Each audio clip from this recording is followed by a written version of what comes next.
Hi, everyone. Hello. I'm Lauren. I am Ken. And this is Paradise After Dark. Dark. Paradise After Dark is an independent podcast covering true crime, Unsolved mysteries, missing people, urban legends, and strange places. And folks, if you're out and about on the web and you're just trying to look for something to do, kill time, swing by our website, paradiseafterdark.com. On the website, you'll find links to all of our episodes, even the archived ones, our mailing list, merch store, links to our social medias, and of course, our Patreon. You know what we have at the website too? We have a little tip jar, so if you just want to throw a couple coins our way to help out the show, we really appreciate it. And you know what? We'll give you a shout out for doing so. All right, Ken. Lauren. This week, is it old and cold case? Yeah, we got to hop in the Wayback Machine for this one. Super interesting, I feel like. It's interesting, but then, you add the time frame of this all when you're literally, it's like the roaring 20s are over. You're kind of heading into the Great Depression. So you go way back then. Mm-hmm. And the thing is, if you look at this case that we're about to talk about and you start to think, man, if they had some of the technologies that we have today, a lot of lives could have been saved. So this one kind of gets a little gruesome. So grab your seats, pull up a chair. We are discussing the Mad Butcher of Kingsbury Run, a.k.a. the Cleveland Torso Killer. Special Agent Elliot Ness is one of the most famous federal agents in the history of our country. Have you ever heard of him? Most likely. His resume is very impressive. According to his profile on ATF.gov, as a supervisor of an ordinary team of agents, he did the extraordinary. Against all odds, he and his untouchables broke the back of organized crime in Chicago, a city that was dubbed the crime capital of the world. Ness performed brilliantly as both a crime fighter and a leader in a time of national distress. When Ness and his untouchables emerged as enforcers who had put away Al Capone after he had maintained a decade-long empire in Chicago, they became so ingrained in the American psyche that cartoonist Chester Gould launched a new comic strip based on the crime stories publicized in the daily headlines. Using Elliot Ness as his model, Dick Tracy was born. For decades thereafter, Elliot Ness and his fictional alter ego would influence American notions of detective work, crime fighting, and heroism. His co-authorship of an autobiography, The Untouchables, which was released shortly after his death, launched several television and motion picture portrayals, establishing Ness's posthumous fame as an incorruptible crime fighter. But there was one case that haunted this extraordinary agent. The one he couldn't solve, the one that got away.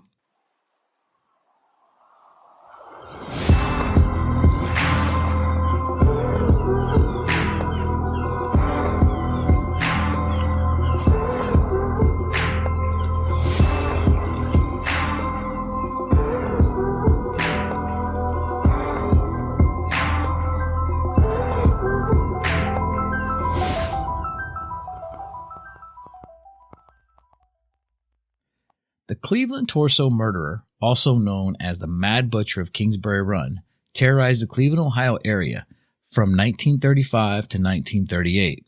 Now, Kingsbury Run, where most of the victims were discovered, is in an area in southeast Cleveland located near the suburb of Shaker Heights in Cuyahoga County. It was often referred to the Roaring Third or the Hobo Jungle, known for its bars, its gambling dens, brothels, vagrants, just not very desirable part of town. Not a savory area. It's been almost a century now, but this mad serial killer has never been identified, and it is still very much in the forefront of the minds of many Americans, especially Clevelanders. The unsolved nature of the killings, added to the fact that the man trying to solve them was the most famous crime solver in America, adds to the fascination. As recently as October of 2022, the New York Post called Cleveland's serial torso killer more vicious than Jack the Ripper. In some instances, I would believe that. The first body appeared in a gully at the foot of Jackass Hill. Don't ask me how I got that name. It's just called Jackass Hill. Now, this is where East 49th Street dead ends into Kingsbury Run, and the body was found on September 23rd of 1935. The body was that of a male and appeared to have been deceased 2 to 3 days. The body was headless and was also found to be emasculated and nude with the exception of a pair of socks. The head was found, and it was found buried near the body. Now, the victim was identified as Edward Andrassy. The cause of Andrassy's death was decapitation, hemorrhage, and shock. The second body was found on the same day. It was another male, emasculated and decapitated. The head was recovered. The skin was treated with a chemical agent that caused it to become reddish and leathery. The body has remained unidentified to this day. The John Doe, or Victim 1, was described as being in his 40s, around 5 foot 6 inches and 165 pounds, having brown hair. Initially, it was reported that the man had been dead for 7 to 10 days, but it was later revised to 3 to 4 weeks. Later, a clump of tangled flesh found near one of the bodies proved to be the severed genitals of both men. Wow. See, we said that this was pretty bad. Pretty gruesome. Pretty gruesome. Well, continuing on, a few months later, on January 26, 1936, a woman discovered about half the body of a female neatly wrapped in newspaper and packed in 2 woven baskets in a butcher's dumpster. Arms and legs were in the first basket, and a limbless female torso was found in the second. Everything except the head was recovered about 10 days later in a vacant lot nearby. Now, the fingerprints allowed the identification of one Florence Palillo. Now, she was a waitress, a barmaid, and a prostitute, and people knew her in town. Now, again, the cause of the death was assumed to be decapitation, but this time it appeared as if the killer waited until rigor mortis set in before dismembering the rest of her body, which leads us to believe that the first 2 happened immediately because the cause of death was decapitation. Right. Obviously, her cause of death was something a little bit different. Unlike the previous victims, unfortunately, Florence's head was never found. According to author Daniel Stashower in his book American Demon, Elliot Ness and the Hunt for America's Jack the Ripper, when Cleveland cops began interrogating local prostitutes about clients with bizarre sexual tendencies, they realized the city was home to more suspected perverts than they could ever have imagined. That line of inquiry generated a distressingly large pool of candidates. Case in point, a man who liked to watch prostitutes decapitate a chicken as he masturbated. He turned out to be mentally disabled and nonviolent. On June 5, 1936, 2 young boys discovered the head of a white male wrapped in a pair of trousers near the East 55th Street Bridge. The next day, police found the rest of the body dumped, a completely intact corpse aside from the missing head, in front of the Nickel Plate Railroad Police Building. Despite a fresh set of fingerprints and the presence of 6 distinctive tattoos on various parts of the body, police were never able to identify this victim. This victim became known as John Doe 2, or the Tattooed Man. In July 1936, a teenage girl came across the decapitated remains of a white male while she was walking through the woods near Clinton Road in Big Creek. The victim appeared to have been dead for about 2 months. His head, as well as a pile of bloody clothing, was found nearby. Now, judging by the enormous quantity of blood that had seeped into the ground, it is believed that this man had apparently been killed where his body was found. He was never identified, and he will become known as John Doe 3, or victim number 5. Now, Lauren, we can assume, based on what we know about this victim, about his body being found where he was thought to be killed, that he may have put up a fight, or maybe he was too big for the killer to haul away, because I feel, I'm going to get your thought on this. I kind of feel like he was murdered in place because either he was fighting back, you think? Well, this is sort of an outlier. I'll say that. This is not lining up with the rest of the torso killings. It's just a little bit different. Yeah, but it does fall in line in other aspects. Yes. Being decapitated and, being the white male decapitated and the area. Yeah. So. On September 10th, 1936, 2 halves of a male torso and lower legs were found in a creek in Kingsbury Run. The fire rescue squad dragged the water in the creek in Kingsbury Run in an attempt to locate more parts of the body.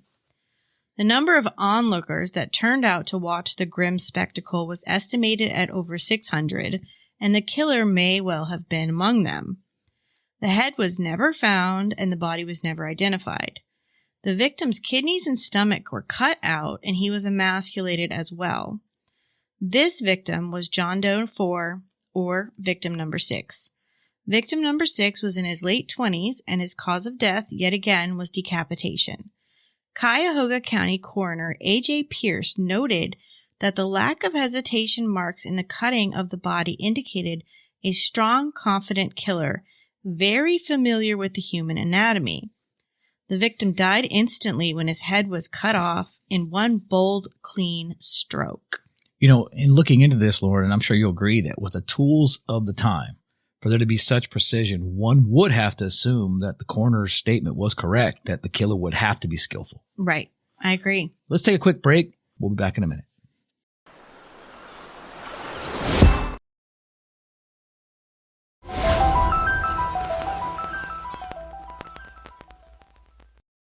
Okay, so we're back. Well, let's talk about this because the Great Depression had just ravished Ohioans. And by 1933, it was said that more than 40% of factory workers and 67% of construction workers were unemployed in Ohio. Now the folks in Cleveland have to live in fear because by the fall of 1936, there was this huge media frenzy over all these killings. Now, there were 6 brutal murders in 1 year, and the police had neither clues nor suspects. The Cleveland Press, the Cleveland News, and the Cleveland Plain Dealer all reported almost daily on the killings and the lack of a suspect. The press called the killings the torso murderers and the killer the Mad Butcher of Kingsbury Run. Now, obviously, tension rose between the frightened public and the police because I'm sure they want to know what's going on. The police is not giving them any information because they don't have any information. Right. So people are just living in fear along with, all the other struggles of life, especially coming out of the Great Depression. Giving in to mounting pressure from Mayor Harold Burton, recently appointed safety director Elliot Ness, now's when he gets more involved in the case. Coroner Pierce called for what the newspaper dubbed a torso clinic, a meeting of police, the coroner, and other experts to discuss information and to profile someone who could be responsible for these gruesome killings. Detectives Peter Marylow and Martin Zaleski were put on the case full-time. They dressed undercover like vagrants while they investigated the streets of Kingsbury Run and the Roaring Third. By the time the case had run its course, the two had interviewed more than 1,500 people, the department as a whole more than 5,000. This was the biggest police investigation in Cleveland history. Well, in November of that year, Coroner Pierce was replaced by the famed Samuel Gerber. Now, Dr. Gerber is said to have modernized the office of Cuyahoga County Coroner during his long tenure. Now, Gerber's fierce dedication to medicine, coupled with his law degree, put him at the forefront of the investigation. Well, Jane Doe No. 1's upper torso was found on February 23, 1937, in Euclid Beach on the Lake Erie shore. She had been dead for approximately 3 to 4 days. Unlike the previous victims, the cause of death had not been decapitation. This had happened after she was already dead. The lower half of the torso washed ashore 3 months later at about East 30th Street. The legs, arms, and head were never found, and she was never identified. So with Jane Doe 1, now obviously there were previous females, but this is the first female that was not identified. Right. Now, they say the same exact thing, and what I'm catching on here is the men seem to be murdered via decapitation, and the females were decapitated after they were killed. That's kind of what I kind of gathered. I don't believe that's the case in all of them, but as you progress, you can see sort of a progression and similar. I'm just trying to draw, sort of conclusions from male versus female and how the killer must have perceived them or dealt with them, I should say, when they were in his custody. On June 6, 1937, Jane Doe 2 was found beneath the Lorain-Carnegie Bridge. It was estimated that she had been dead for approximately a year when she was found. Her head was decapitated and she was also missing a rib. Authorities estimated that she was probably the torso killer's sixth victim, although she wasn't found until much later. The head was recovered, and they found distinct dental work was done with her teeth, but they were still never able to positively ID her. But she is suspected to be a woman named Rose Wallace. And that's what I was getting at when I said with modern technologies, where you've got all this. If she had dental work done, you'd be able to compare her body to dental records and things like that. It's frustrating because back then they didn't have it. And here you talk about it. There's so many things that could have been done. Yeah. But this is the 1930s. I understand that. But I mean, it's frustrating, when we do these cases, you kind of look at them and you're like, man, why can't they do this? And you can't do that. Why can't they run DNA? But then you start thinking that you got to put yourself in the time frame. That's why I said the Wayback Machine. And think like what tools were available at the time. And unfortunately, like they say, the fingerprints and, maybe blood type. I mean, there's certain things that they could have used, but it's frustrating because, you don't have the tools of the time and you try to think, it's hard to take your mind from what we have now and go back. Yeah, I see what you're saying. And not be able to apply. That's what I'm saying. That's where I'm like, why didn't they? Oh, that's right. And you have to go back and put yourself in that time frame. Yeah. So let's talk about John Doe number 5. Now, John Doe number 5 was discovered July 6th of 1937 and had only been dead for 2 or 3 days. Now, his body was pulled out of the Cuyahoga River in the Cleveland Flats in multiple pieces. Now, some were found floating in the river, and the upper torso was found in a burlap sack, which this burlap sack is what they would use for chicken feed. Now, the head, as well as the internal organs within the abdominal cavity and the heart, were never found. So pieces were kind of everywhere. There were some parts that were never found. And on April 8th of 1938, let's talk about Jane Doe number 3. Now, she was discovered in the same spot as John Doe 5 a month earlier. Now, at first, only her lower leg was recovered, but a month later, police pulled 2 burlap bags out of the river containing both parts of the torso, which had been cut in half, and most of the rest of both of her legs. Now, the head and the rest of Jane Doe's body have never been found. Jane Doe number 4 was discovered August 16, 1938 at the East 9th Street Lakeshore dump. The torso of a woman wrapped in a man's double-breasted blue blazer and then wrapped again in an old quilt. The legs and arms were discovered in a recently constructed makeshift box wrapped in brown butcher paper and held together with rubber bands. The head had been similarly wrapped. She had been dead for approximately 4 to 6 months. Gerber noted that some of the parts looked as if they had been refrigerated, although there are still questions as to whether this victim was a victim of the butcher of Kingsbury Run or not. Lead detective Peter Murillo would later write in his memoir that Jane Doe number 4's body contained evidence of embalming, while no other victim's remains had shown any traces of this. Nonetheless, her body was decapitated and her head was recovered, but she's never been identified.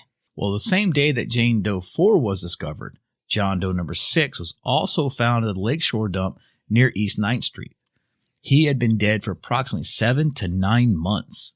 John Doe 6's body was discovered on the lakefront in plain view of Safety Director Elliot Ness's office, almost the exact same spot where Jane Doe number 4 was found. Now, similar to the other victims, the head was severed from the body, and all extremities at all the major joints were all disarticulated as well. Now, those we just mentioned are confirmed victims of the torso murderer, but there are some other murders that many believe are also connected to this serial killer. The first was nicknamed Lady of the Lake and was found near Euclid Beach on Lake Erie shore on September 5th, 1934. Only parts of her were found and matched with parts found at another shore in Perry, Ohio. After she was found, several people reported seeing body parts in the water, including a group of fishermen who believed that they saw a head. She was found virtually in the same spot as victim number 7. Some researchers of the torso murderer's victims count the Lady of the Lake as victim number 1 or victim 0. Well, also, the headless body of an unidentified male was found in a boxcar in Newcastle, Pennsylvania on July 1st of 1936. And 3 more headless victims were found in boxcars near McKees Rocks, Pennsylvania on May 3rd of 1940. Now, all bore similar injuries to those inflicted by the torso killer. And lead police investigator Peter Merillo noted similarities between the torso murderers and the other dismemberment killings in western Pennsylvania. Now, this is theorizing that the killer might be hopping trains and hiding bodies in boxcars. Kingsbury Run and the city of Cleveland at that time had plenty of tracks, railroad tracks, boxcars, and this stuff. I mean, that's pretty much how you moved product back then. Yeah. And remember, Ohio was very industrialized at one time. And Ohio and Pennsylvania aren't that far apart. No. So it's not. You know, if you talk about like Youngstown, Pennsylvania, and Ohio and things, I mean, so those areas are very well connected almost. On July 22nd, 1950, the decapitated body of 41-year-old Robert Robertson was found at a business at 2138 Davenport Avenue in Cleveland. Despite similarities between Robertson and other torso victims, police treated it as an isolated incident. In addition to the murders in Cleveland and the boxcars in Pennsylvania, it is also suspected that there are connected murders before and after the Cleveland string in Sandusky and Youngstown, Pennsylvania, as well as Selkirk, New York. Well, it's also been theorized that the Cleveland torso murder case has some connections, believe it or not, to the Black Dahlia murder. I mean, in 1939, the torso killer claimed to have killed a victim in Los Angeles, California.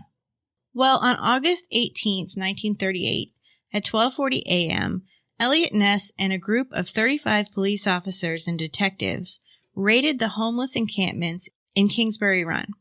11 squad cars, 2 police vans, and 3 fire trucks descended on the largest cluster of makeshift shacks where the Cuyahoga River twists behind Public Square.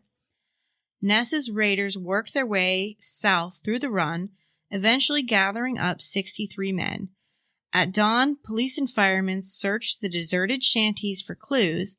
Then, on orders from Safety Director Ness, the shacks were set on fire and burned to the ground.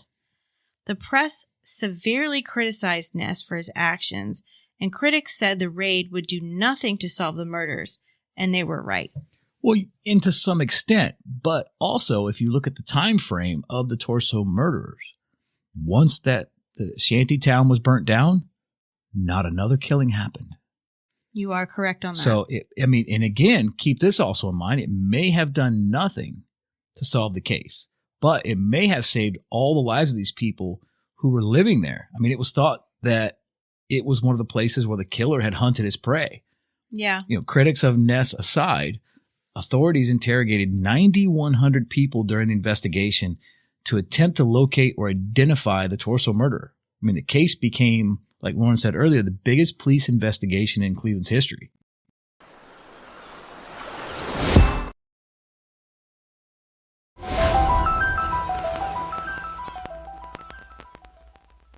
With thousands of man-hours on this case, there are only 2 main suspects of the torso murderers. A man named Frank Dolezal and another man named Dr. Francis E. Sweeney.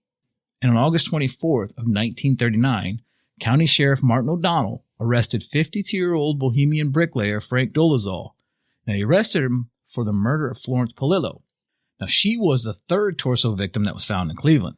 And Dolezal and Polillo had lived together for a while, and subsequent investigation revealed that Dolezal had been acquainted with also victims of the torso murders, Edward Andrassy and Rose Wallace.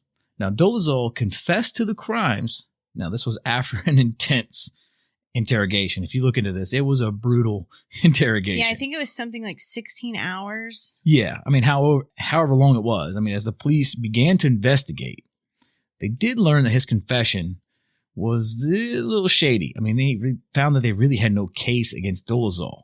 I mean, even with his confession, and I think it may have been because it was said that it was very coerced. I'm not going to go into detail as to what was done. From what I researched was that his confession made no sense and didn't line up with any of the facts of the case. They also said that he had broken ribs and some broken fingers and that he was put through some hell for his confession. That's what I read. And again, don't believe everything you read on the internet. It's just the facts. You know, you try to find, I found numerous stories that mention that. Now, Dolezal later died in suspicious circumstances while he was actually in the Cuyahoga County Jail. And this was, oddly enough, just before the trial began. They called it a suicide, but it is believed that he was murdered in jail. He was posthumously exonerated of involvement in the torso slings when investigators realized, like you said, Lauren, it just didn't make any sense. His confession made zero sense. But I think he did have some involvement with the people that were there, but I think it might have been on the level of maybe the females were either girlfriends or maybe they were prostitutes that he had hired. Because remember, there were vagrants and all these people. They all kind of hung in this bunch around this shanty town in this rough little area there. So it's quite possible that maybe that's how the connection was made between these people. Well, a man named Willie Johnson was also once a suspect. He had been identified by a waitress while he was disposing of a body. He had links to two of the victims, Rose Wallace and Florence Polillo. Willie Johnson was not officially tried for the torso murders. However, he was tried for a different murder and was sent to the electric chair in March of 1944. Now we come to Dr. Francis E. Sweeney. Sweeney was an intelligent, skilled, but very troubled surgeon who lived near Kingsbury Run. He came from a prominent family in Cleveland. His first cousin, Martin Sweeney, was a congressman. Dr. Sweeney had the surgical know-how as well as access to facilities ideally suited for dismembering bodies. He was a veteran of World War I who was part of the medical unit that conducted amputations on the field. After the war, Sweeney became an alcoholic due to pathological anxiety and depression derived from his wartime experiences. Now they would call that PTSD. Despite a week-long interrogation by Eliot Ness and other high-level investigators, Sweeney never confessed. Well, don't forget to mention that Eliot Ness did not want this suspect in the media presence. He wanted to kind of keep this suspect sort of at bay. He didn't want anybody to find out about it. As a matter of fact, Eliot Ness interrogated him for 2 weeks, not in the jail, not in the interrogation room, because he didn't want the media to find out and start talking. He actually interrogated him in a room at what is now known as the Renaissance Cleveland Hotel. This, like I said, wasn't done at the precinct. And I believe, again, like I said, was to keep the media away. And this was also a chance to make sure that the doctor was sober and possibly to kind of ease his tension, the feeling like he wasn't in jail. So he was trying to ease him so that way he could sort of get him to confess. So I think this was a tactic by Eliot Ness because I believe that this might have been the premier suspect on Eliot Ness's list. Well, during this interrogation, Sweeney is said to have failed 2 very early polygraph machine tests that were given to him by the inventor of the polygraph. However, immediately after, Sweeney committed himself to a sanatorium and the murders stopped. Suspicious? Maybe. From the hospital confinement, Sweeney sent threatening postcards and harassed Eliot Ness and his family. The postcards only stopped after Sweeney's death in 1964. Well, in late 1938, the Cleveland police received a letter purportedly from the killer. It read, "You can rest easy now. I have come out to sunny California for the winter." Now, the killer claimed to have killed someone and buried the body on Century Boulevard between Crenshaw and Western in Los Angeles. But they checked and did some investigating and no body was ever found there. Now, as mentioned earlier, many have connected the torso murders to the Black Dahlia. In 1947, a woman later identified as Elizabeth Short was found murdered in Leimert Park in Los Angeles. Short was cut in half, her intestines were removed, and she was drained of her blood, all similar hallmarks to the torso murders. She became known as the Black Dahlia, and her murder has one more thing in common with the torso murders. It remains unsolved. Well, for several people at the time, now this including Eliot Ness, and even several people that studied the case today, point the finger heavily at Dr. Sweeney. I mean, I do. As Lauren mentioned earlier, he would have the skill level to perform this type of murder. He had performed numerous amputations during the wartime and had plenty of medical knowledge to dissect these victims. Remember, There's not a lot of blood that was found on the scenes, with the exception of the one victim. And then you also have organs missing from some of the victims that were found, certain things that were never found.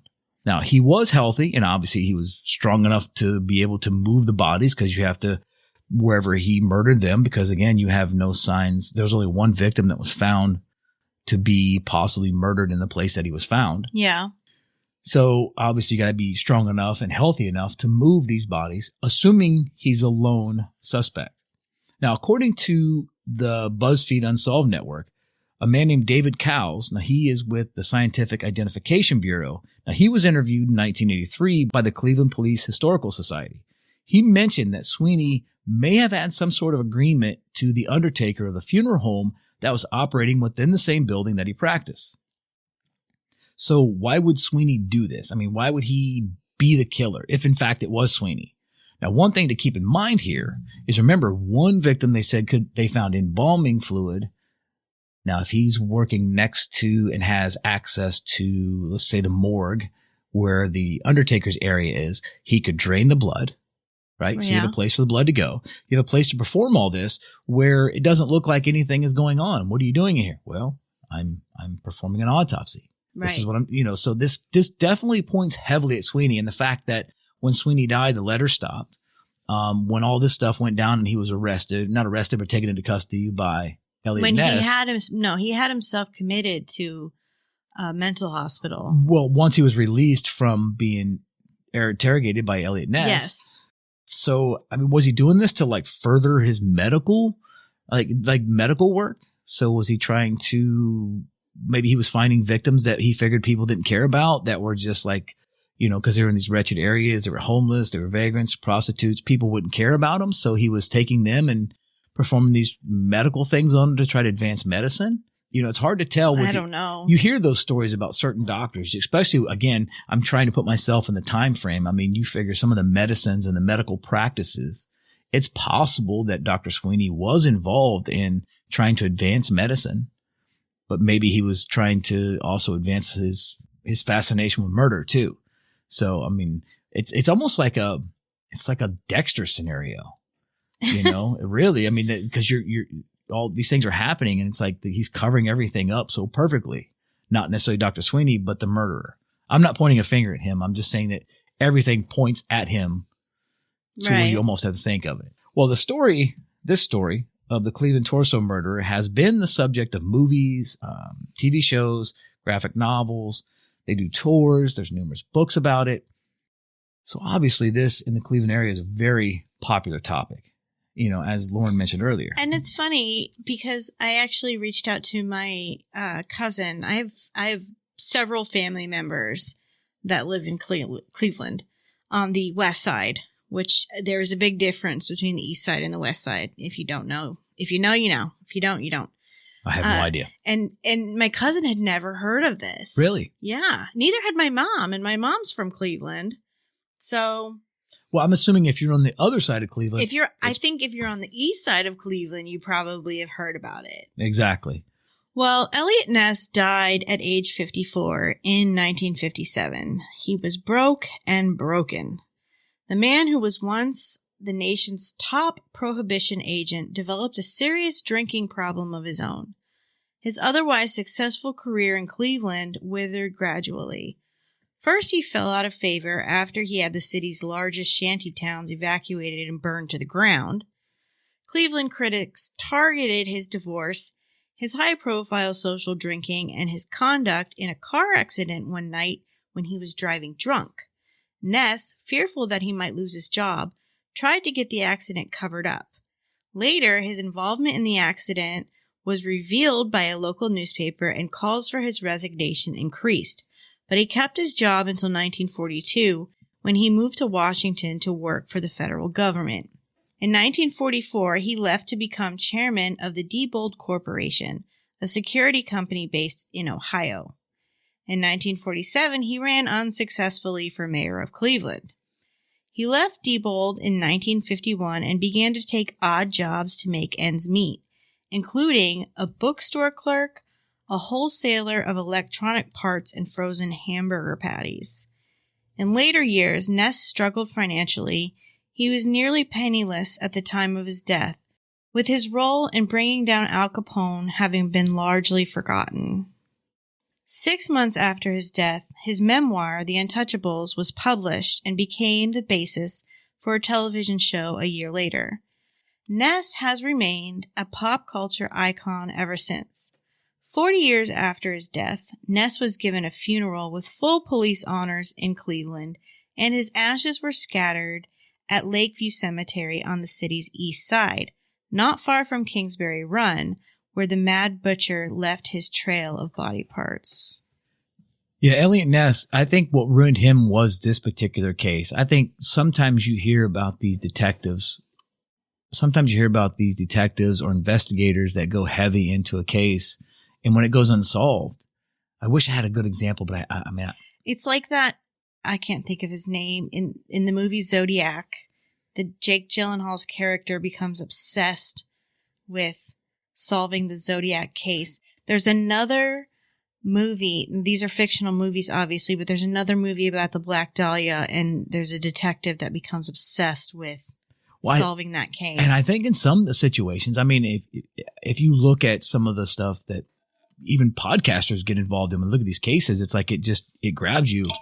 There's certain times where I'm looking into something and it's like you get sucked in and you look at the clock and say, okay, it's 7:00. I'm going to read this. I'm just going to check these few pages. Next thing you know, you look down and it's an hour later and you realize, holy crap, it's 11:30. Yeah. Whoa. So you get sucked in. And could you imagine being an investigator and you're not only taking heat from the victims' families, you're also trying to advocate for the victims. You're trying to find the killer for them. And then you've got the news media on one side, and then you've got, top brass coming down on you and saying, hey, you got to figure this out because the media is coming after us. I can only imagine the amount of stress that, especially a case at that time that was so high profile, and you're such a high profile guy anyway, that it just had to just eat him up alive. I'm sure it did. And sadly enough, I mean, we're talking about several victims here. And also, I mean, there's several other victims that could be attached to this case, like we mentioned earlier. And I think that was just scratching the surface. And I'm not so sure that the Mad Butcher of Kingsbury Run was only one person. I think there was one person who maybe committed some others. But again, what are they, the copycats? Yes, I think that some of them may be copycats. That's just my own personal thought. Yes, because you mentioned earlier about some of the sick, sadistic things that some of these people were involved in via the vagrants and the other people that lived in that area that mentioned that cutting off chickens' heads. Exactly, while they do certain things. So if you look at that, there's probably some sadistic people that maybe had the fantasy to murder. And so when these things were happening, they're like, oh my God, I can do this. As long as I do these things here, I can get away with it because the textbook was given to them virtually in the newspaper. So they knew what to do.